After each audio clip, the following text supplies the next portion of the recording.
नमस्कार, मैं नयन रॉय thequery.com। देश के बारे में, देश के कोने कोने में क्या परिस्थिति चल रहा है, किस परिस्थिति में आज दिन गुजर रहा है, पूरा सिस्टम के बारे में, पॉलिटिकल सिस्टम देश के बारे में हम पूछेंगे। जिससे बात करेंगे मिस्टर राजाराम सिंह साहब हैं, जिन्होंने जनरल सेक्रेटरी ऑल इंडिया कृषक सभा महासभा की उन्होंने जनरल सेक्रेटरी है। साथों साथ उन्होंने पॉलिट ब्यूरो CPIM का मेंबर भी है, एक MLA भी है।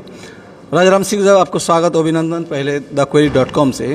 देश इस गंभीर परिस्थिति में जा रहा है। कृषक जहां पर बात है, मोदी जी जब आए थे 2014 में बहुत बात किया था कृषक के बारे में, जो फ़ायदा होने वाला था, मगर वो हुआ नहीं। दिन के दिन कम से कम कृषक मरते जा रहा है। इस मूवमेंट को लेकर आपने काफ़ी आंदोलन किया, क्या भविष्य है? देखिए, ये देश की खेती को बचाने की, देश के संविधान लोकतंत्र को बचाने की, देश के लोगों के अधिकार को बचाने की लड़ाई है। एक बड़े दायरे का कह सकते हैं कि क्लास स्ट्रगल चल रहा है, जिसमें एक तरफ अंबानी अडानी जैसे बिग कॉरपोरेट्स हैं, उनके पक्ष में तमाम नीतियां, नियम, कानून बनाए जा रहे हैं।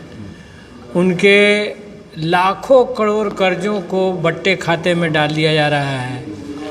उनके नाम पर देश के तमाम प्राकृतिक संसाधनों को, खदानों को, खेती को सौंपने की मोदी सरकार साजिश रच रही है। और दूसरी तरफ आम किसान, मजदूर, अन्य लोग हैं। इसलिए उनके अस्तित्व का सवाल है। हमने हार नहीं मानी है। ये किसान आंदोलन ही है जिसने 3 कृषि कानूनों को वापस लेने के लिए पार्लियामेंट से पास कानूनों को उसी पार्लियामेंट में वापस लेने के लिए मजबूर किया था।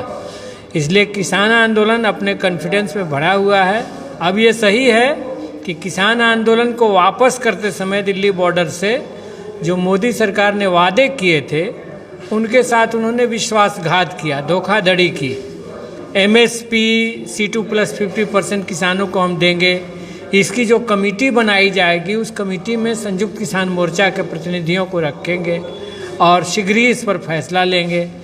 देश के किसान जो शहीद हुए हैं दिल्ली बॉर्डर आंदोलन में, उन परिवारों को हम राहत देंगे, नौकरी देंगे। हम लखीमपुर के किसान जो मारे गए हैं, 4 किसान और 1 पत्रकार, उन सब के साथ न्याय करेंगे। हम देश भर में फसलों की खरीद की गारंटी करेंगे। देश में जितने मुकदमे किसानों पर लगाए गए किसान आंदोलन के दरमियान, उनको हटाएंगे। ये सब वादे से मोदी सरकार फेल हो गई और इसीलिए देश का किसान आंदोलन फिर अपने को संगठित कर रहा है। सवाल यहीं पर उठता है, सवाल यही उठना चाहिए। जहाँ पर कृषक आंदोलन की बात है, जहाँ पर कृषक की, जहाँ पर मौत की बात है, जहाँ पर पत्रकार की बात है, जहाँ पर पूरा देश भर की नारा लग गया था, मगर फिलहाल उन्होंने जो वादा किया था वो वादा पूरा नहीं किया। मगर 2024 आ रहा है, अब लोग अलायंस पे हैं, अब लोग इंडिया बनाए जिसमें जोट में अब है, अब बिहार में हैं। मगर राजाराम सिंह साहब, एक चीज़ हमको बताइए, जो पूरा परिस्थिति जो किसी ऊपर जो हो रहा है, हमारे देश आबादी के ऊपर काफ़ी डिपेंडेबल है। 60% एग्रीकल्चर निर्भर है। 2024 में असर पड़ सकता है। इस बार किसान आंदोलन में हमने यह भी कहा है कि वही देश पर राज करेगा जो मजदूर किसान की बात करेगा, और वो कृषि आंदोलन से जुड़े हुए सारे सवाल 24 में पूछे जाएंगे। और एक सवाल उठ रहा है, मैं आपको इसलिए छोटा करके ले रहा हूँ। अब सारी देश घूमते हैं, आपको पता है किस मिट्टी में, किस जगह में कैसे फसल होता है। जहाँ पर बंगाल की बात है, एक तो देश के मोदी सरकार चल रहा है, बंगाल पे ममता बनर्जी का सरकार चल रहा है। यहाँ पर कृषक, जहाँ पर बात हक की बात होता है, शायद कंप्लेन आ रहा है जे कुछ होता नहीं, कुछ करते नहीं है। सिंगुर आपको मालूम है, सिंगुर में क्या हुआ आपको हकीकत मालूम है। मगर फिर भी बंगाल का जो परिस्थिति चल रहा है, आप सहमत है जो परिस्थिति गंभीर है कृषक के ऊपर? हमने जो 700 करोड़ का अभी टाटा मोटर्स को जो पैकेज देने का निर्णय हुआ, इससे हम सहमत नहीं हैं। हमने इससे असहमति जाहिर की है। हमने साफ साफ मांग किया है कि सिंगूर के किसानों की ज़मीन एक अनफेल्ड माने फेल्ड प्रोजेक्ट के लिए जो अधिग्रहण किया गया, पूरी खेती चौपट हुई, तो उन किसानों को क्या दिया गया, केंद्र सरकार की तरफ से या बंगाल सरकार की तरफ से? ये सवाल हमने उठाया है और इस मांग को भी हम उठा रहे हैं। राजाराम सिंह साहब, सबसे बड़ी बात यही है जहाँ पर बंगाल में अभी करप्शन चारों तरफ, अब नज़र जितने भी देखेंगे एसएससी टेट से लेकर काफ़ी मंत्री, विधायक, एमएलए हिफाजत में है, ईडी सीबीआई के पूछताछ में, मगर उसी पार्टी के साथ आप लोग अलायंस में हैं, मगर ये दाग नहीं लगेगा? जैसे अभी देखिए, एक समय में अभी हम 24 के इलेक्शन की तरफ बढ़ रहे हैं। बंगाल का इलेक्शन कब है? 2026 की बात है। हाँ, तो 24 की बात 24 में होगी, 26 की बात 26 में होगी। मैं 26 की बात नहीं इसलिए किया, दो परिस्थिति बंगाल पे चल रहे, मंत्री से लेकर विधायक तक तो जेल में हिफाजत में हैं ईडी सीबीआई के निगरानी से, मगर आप अलायंस पार्टनर है, आपको भी सवाल करेगा जो आप किस पार्टी से अलायंस कर रहे हैं जिसके मंत्री से लेकर विधायक तक जेल में हैं? नहीं, मतलब बंगाल सरकार की जन विरोधी नीतियों के खिलाफ भी हम आवाज़ उठाते हैं, लेकिन अभी मुख्य लड़ाई हमारी मोदी सरकार से है, चूँकि पूरा पॉलिसी ओरिएंटेशन उन्होंने बदल दिया है। आज भ्रष्टाचार पर भी चोट करना है तो मोदी को हटाए बगैर भ्रष्टाचार को ख़त्म करने की बात नहीं हो सकती है। वो सेंटर से सब चीज़ें चलती हैं और वो बिखरी हुई हैं नीचे तक, तो इसीलिए आज की तारीख में मुख्य लड़ाई केंद्रित है वहाँ पर।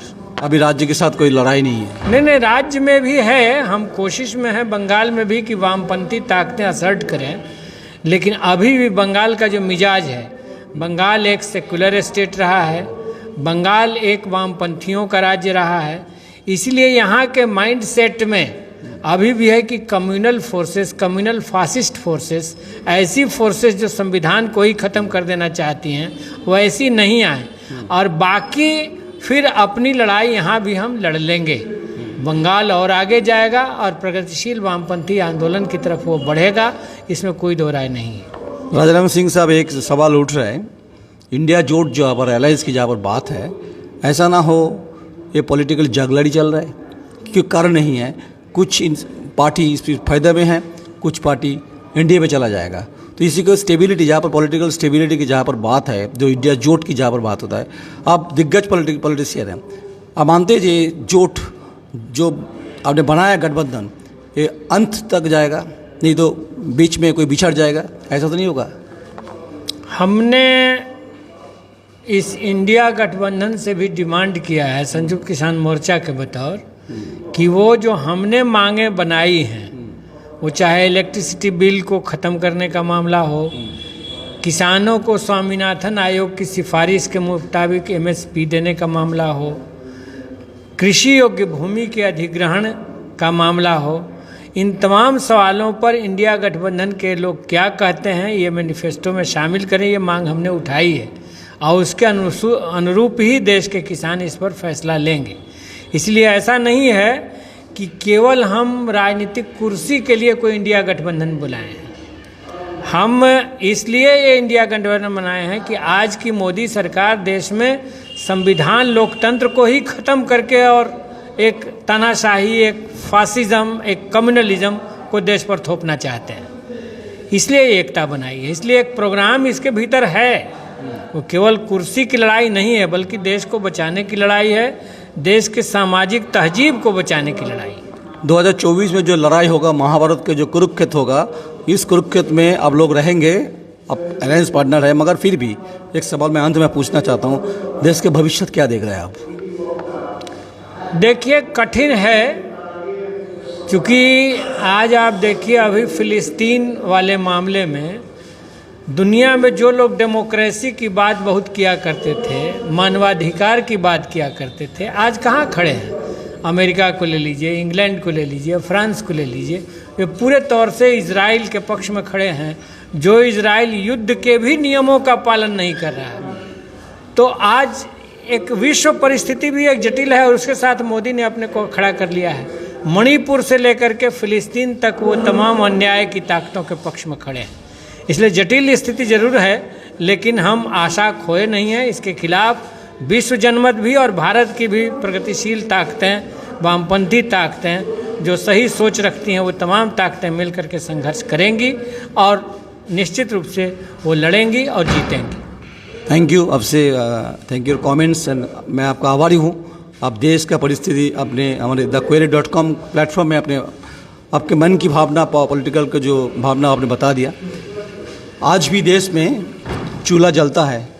गांव-गांव में जब देखेंगे आज की स्थिति में हर घर में उजाला गैस नहीं है, ना कोई सिलेंडर है। ये हकीकत है। बुनियादी तौर पे जो जहाँ पर मौलिक डिमांड की जहाँ पर बात होता है वो आज मिले भी नहीं है। इसीलिए राजाराम सिंह साहब जो है, जिन्होंने जनरल सेक्रेटरी ऑल इंडिया किसान महासभा की है, उन्होंने बताया कि आगे देश बढ़ सकता है, कृषि व्यवस्था के ऊपर खड़े हो निर्भरता बढ़ाना चाहिए। लड़ाई तो होगा मोदी जी के साथ, टक्कर के साथ, कांटे के साथ लड़ाई होगा। अभी कुर्सी का लड़ाई नहीं होगा, अभी लड़ाई होगा हक की, जीने का अधिकार छीनने के लिए, आदमियों का परिस्थिति बदलने के लिए, इकोनॉमिकली नॉट पॉलिटिकली। आप देखते रहिए, जुड़ते रहिए thequery.com। मैं नोयन रॉय, मेरा सहकर्मी, मेरा असिस्टेंट जो समीर दफादार बर्दमान।